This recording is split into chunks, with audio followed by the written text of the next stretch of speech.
Good morning. How's everyone doing? Today is June 19th, 2011. Happy Father's Day to all the fathers out there.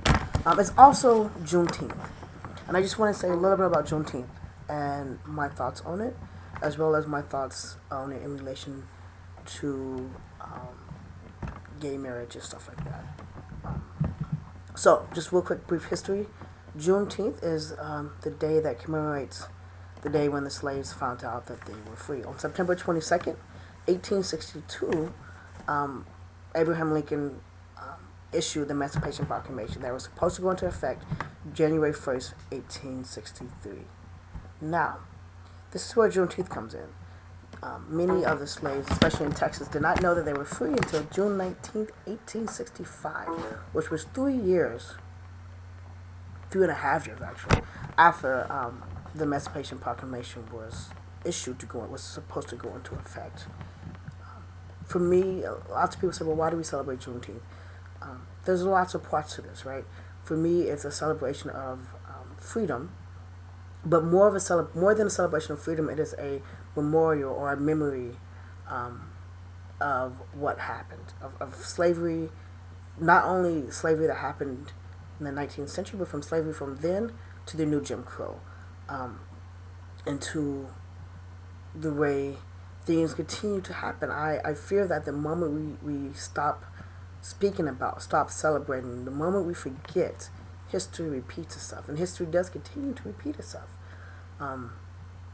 Whether it's through the drug laws, whether it's through all these different forms of educational and psychological slavery that continues to occur.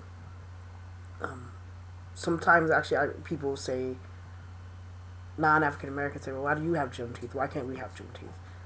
Why can't we celebrate it?" Yes, everyone can celebrate Juneteenth. But it's kind of this interesting thing because people want to have the Juneteenth celebration without slavery, without that history, and without that pain and that past. It doesn't work that way. You can't have Juneteenth without 3 years of bondage, 3 years of slavery, after the law already said that there was freedom. And this is where I connect Juneteenth with marriage amendments, with those types of things. Many people, not just with marriage amendments, with even just laws in general, right? Like, it's this ideal that if the books say that we are equal, and marriage does not make one equal, I'm going to be clear with that. In fact, it allows more class divides than anything else.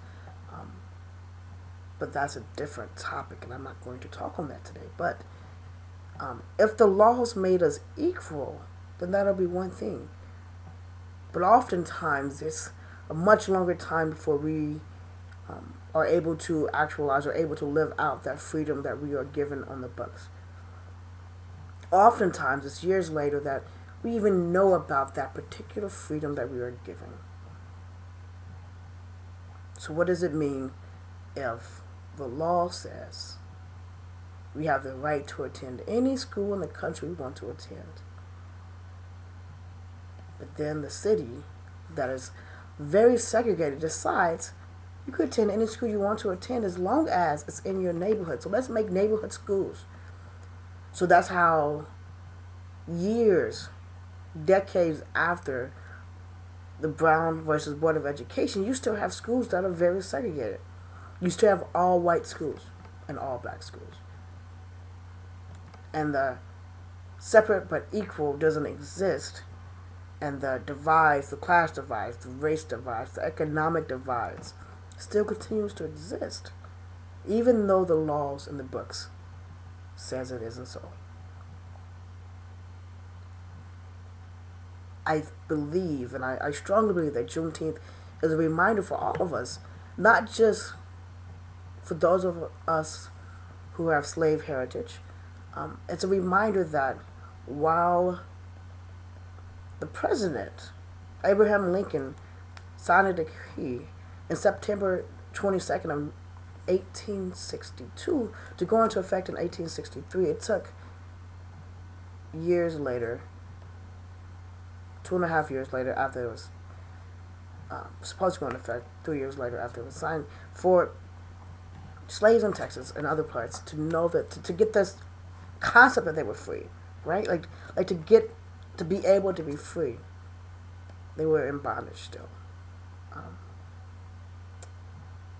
So that's all I have to say. Juneteenth, happy Juneteenth, happy Father's Day, and I would encourage everyone to explore that freedom that we seek to have beyond physical, right? Beyond these material things that we could touch and that we could grasp, because it's the mental, it's the psychological bondage that holds us down even more. So, because it's that knowledge of freedom that didn't get to those slaves in Texas until 2.5 years later. It wouldn't have made any. It didn't make a matter of what the book said, because they didn't have that knowledge, and knowledge is what power is. Power. So, happy Juneteenth, happy Father's Day, peace.